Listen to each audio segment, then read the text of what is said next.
Good morning, students. Today I am here with the topic explaining social differences, a social contract, that is the topic of chapter 3 kinship, caste and class. As already we have discussed about the social inequalities which were the result of the social, economic and political changes in the society. So you have also read about the different types of marriages, then different types of varna system and how this varna system has also affects the life of the people in the society. So now let's see that in the Buddhism also there was one alternative given for these social differences. So like the Buddhists also developed an alternative understanding of social inequalities, because they also developed one alternative for understanding why these social inequalities are there in the society.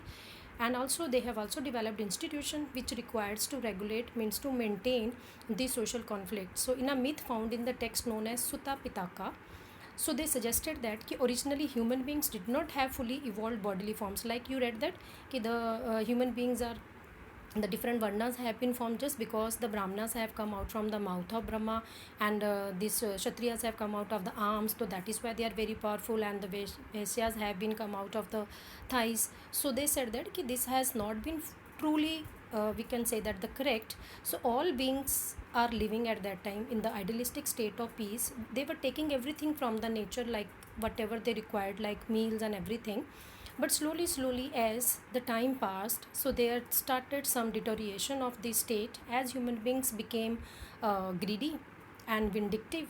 Vindictive means when the person is hurting something for no reason, and deceitful means when you make anyone to believe what is not true. So when these human beings became greedy, vindictive and deceitful, this led them to wonders. Now what if we were to select a certain being what should be wrathful? Wrathful means intense anger. And when indignation is right, indignation means shock and anger. So what should censure that? And censure here means criticize. Censure means criticize, and should banish. Banish means what should be banned, who deserve to be banned. So this has to be all chosen by the human beings. We will give him in return a proportion of the rice chosen by the whole people. So he will be known as Mahasamta, the great elect. Means which person will be elected when out of this choice, so that person will be called the great elect. And this suggests that the institution of kinship was based on human choice, with the text as a form of payment of services. For example, the human beings, you know that whatever services were rendered by the king to them, so they were paying in the form of tax to the king. So it reveals that there was some institutions which were created by the human beings to maintain the social and economic relations, but there are some implications against it also. For example, that if they said if these institutions are created by the human beings, then there would be options also it could be changed in the future. So now let's see that in the next topic about how these texts were handled by the historians. If you look through these sources which have been already discussed in the chapter, so you will just see that historians consider number of elements when they analyze this text. Analyze means when they are examining these texts.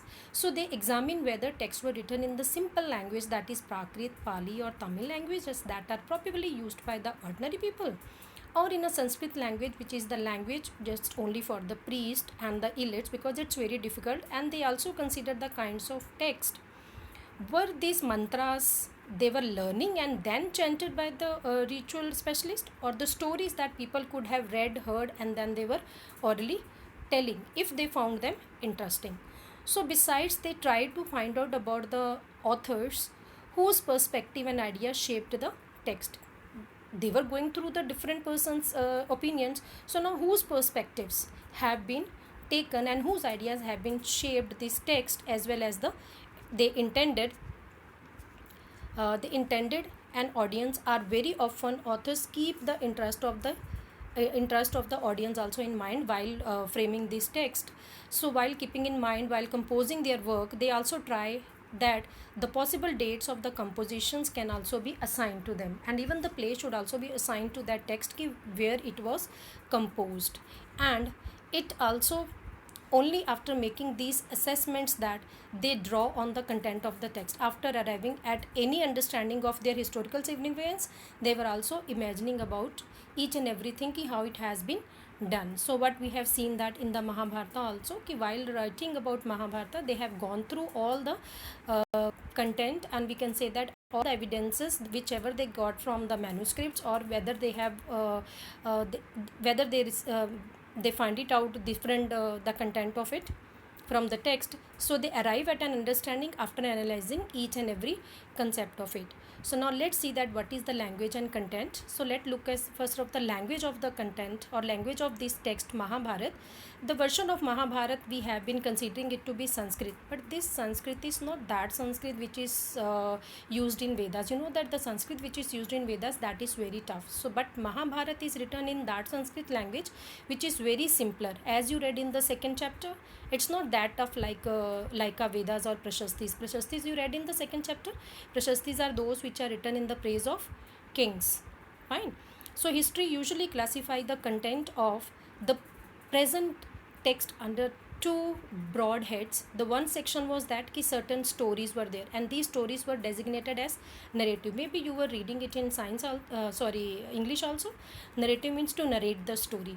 And the second section that contains prescriptions, that is about the social norms. It is designated as didactics. So this division is tries to meaning.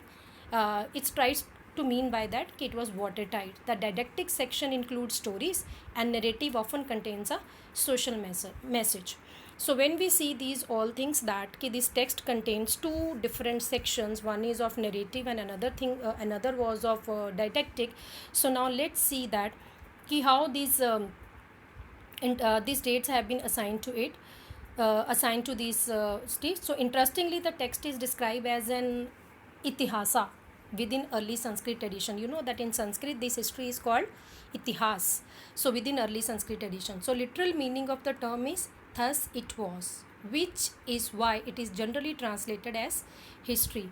Was there a real? Sure. Some historians think that the memory of an actual conflict among king folk was preserved in the narrative, and others says that there is no other corroborative evidence of the battle. Some are saying that it's recorded and it is kept with them, and some others are saying that no, it's all just orally only they were knowing about it. That is about the evidence of the battles. Now let's see about the authors and the dates.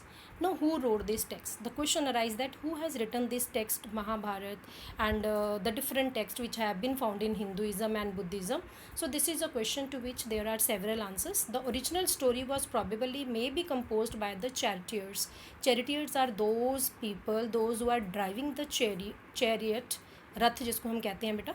So that chariots, they were these chariots were bards. Bards means those who are orally just recording everything whatever happened, and then they were composing it into the poem and celebrating the victories and achievements of the king, those who won in the battle.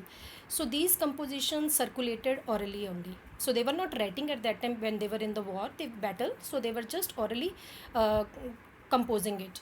So then from the 5th century BCE, Brahmanas took over the story and they began writing, because as I told you beta, that time Brahmanas were only the community who was well educated. So that is why they took this task that they are going to record each and everything, they are going to write down everything. So this was the time when chiefdoms as those of Kurus and Panchalas around whom the story of epic revolves were gradually becoming kingdoms. When we talk about the Kurus, we are talking about the Kauravas and Pandavas. They belong to the Kuru Mahajanpada. And when we talk about Panchalas, means we are talking about the Draupadi, whose kingdom was Panchal. Fine. So did the new king want their itihas to be recorded? So what do you think that these Mahajanpadas, when were there, that is of Kurus and Panchalas, they wanted that their kingdoms to be recorded and preserved more systematically? It is also possible that upheavals that often accompanied the establishment of these states, where old social values were often replaced by the new norms also. So we can say that when these norms were changing time to time, is it possible to record the story of that time of the period? So we notice another phase also in the composition of this text between 200 BCE to 200 CE. It means that we are talking about 100 years. This was the period when worship of Vishnu was growing importance. You know that Vishnu the Lord Vishnu has taken 10 incarnations, मतलब 10 अवतार हुए हैं उनमें से, और जिसमें से one incarnation is of Krishna also, which is one of the important figure of the Mahabharata. You know that Lord Krishna is also having a very important role in Mahabharata. Time to time he was guiding Arjun in the Mahabharata battle and was coming to be identified with Vishnu, and this Krishna was also identified as Vishnu because he was also one of incarnation of Vishnu. So subsequently between 200 and 400 CE, large didactic section means instructions, fine, already I told you, prescriptions. So these sections resembling the Manusmriti already in the previous topic I told you that Manu was one of the saint who has written the social norms, means norms for the society according to which this Varna system was developed. So this enormous composition is traditionally attributed to a large named Vyasa. So Vyas saint was there who has written about this Mahabharata. Now the next topic is search for convergence. Convergence means when two things are moving side by side. Mahabharata, like any other major epic, it is also contains different descriptions of the battles, forest, palaces, settlements. So number of things have been explained in it. So 1951-52, one archaeologist B.B. Lal excavated at a village named Hastinapur. He found one of the village Hastinapur in Meerut. And was that Hastinapur which was mentioned in Mahabharata, that is the capital of Pandavas? While the similarities in the name could be coincidental or maybe the same, it was the village. So when the location was excavated, so it was found that the different 5 occupational levels of which the second and the third are of the interest to be asked, means for the archaeologists it was a matter of interest that they found the houses in the second phase, the 12th 7th century houses they found in that within the limited area excavated. Limited area may only they have excavated, means they dug the ground. So no definite plans of houses were obtained in that. So we can't say that planned houses they have found that there, but whichever houses they found, the walls of mud and mud bricks and with prominent reed marks suggested that some of the houses had reed walls plastered with mud.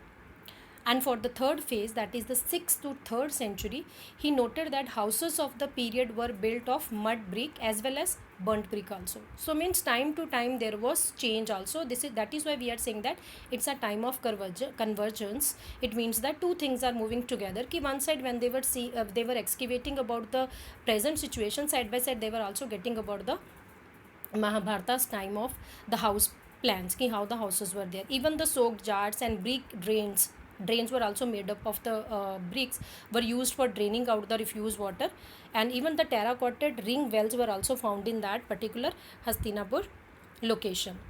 So now while the description of the city in the epic added after the main narrative has been composed, when later the 6th century urban centers flourished in the region, and maybe time to time they said there was changes also. After that they have seen that there were some urban centers which were flourished in the region. And was it a flight of the poetic fancy? They said maybe it is just because these poets maybe they have fled from there and they have moved to some other place. So consider another example. One of the most challenging episode in Mahabharata is of Draupadi's marriage. So when we talk about the Draupadi's marriage with the Pandavas, and one example is of polyandry. You know that Draupadi was the wife of 5 men, that is 5 Pandavas. So that example is of polyandry that is central to the narrative. If we examine the section of this epic that describe this event very nicely, it is evident that authors attempted to explain here it in a variety of ways. Like Drupad, we know that Drupad was one of the king of Panchala, organized a competition for her daughter's marriage, and Arjun was, and he told that who will hit on the eye of the fish, that person will be my daughter will be given to that person. So this way the Arjuna won Draupadi, and when the 5 brothers they came home back to the mother and they told mother that see what we have brought, but mother have not seen back, and as it is only she said that you can share it. So that is why then they have to share the Draupadi among the 5, otherwise she was the wife of Arjuna. So when we talk about this story, so when we can see that present day historians suggested the fact that polyandry was the marriage maybe have been prevalent at that time, maybe among the kings only, or maybe ruling elites, or some point of view they said that maybe it may be among the ruling dynasties only. They might be, this system was very popular. At the same time, the fact was also that so many different explanations are offered for this episode, which now only we discuss about the Draupadi's marriage. They suggest that polyandry gradually fell into the disfavor. Slowly this polyandry system was disfavored among the Brahmanas, because it was against the social norms of the society, as they were saying that the husband can have more than one wife, but the wife should not have more than, that is according to the Brahminical text. So some historians note that while the practice of polyandry may have seemed unusual or even undesirable from the Brahminical point of view, but it was prevalent in the Himalayan region. Why it was, this system was prevalent in the Himalayan regions? Because there was, maybe they said, might be the shortage of the women, and that is why the one woman was shared among the number of men. So they were just only imagining about the reason that this may be the reason. So some early sources suggest that polyandry was not only or even the most popular form of marriage at that time.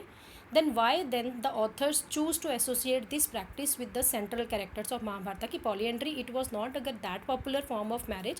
Then why these authors of Mahabharata, those who have written this Mahabharata, why they have related this system polyandry to the characters of the Mahabharata? We need to remember that creative literature often has to be its own narrative, because everyone, those who are writing the text, they have their own way of narrating the story according to the requirements, and they does not always literally reflect the social realities. So now let's come at the last topic of this chapter, that is dynamic text. Dynamic means which was keep on changing.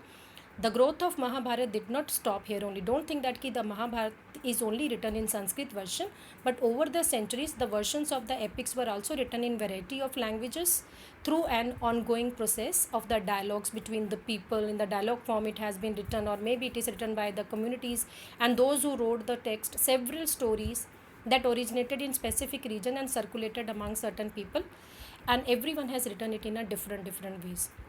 Some has narrated in the form of play, some has narrated in the form of dance, and some have just only the narrative system, that is orally. So students, I think maybe now you are clear about this topic, kinship, caste and class. So now till here only. So goodbye.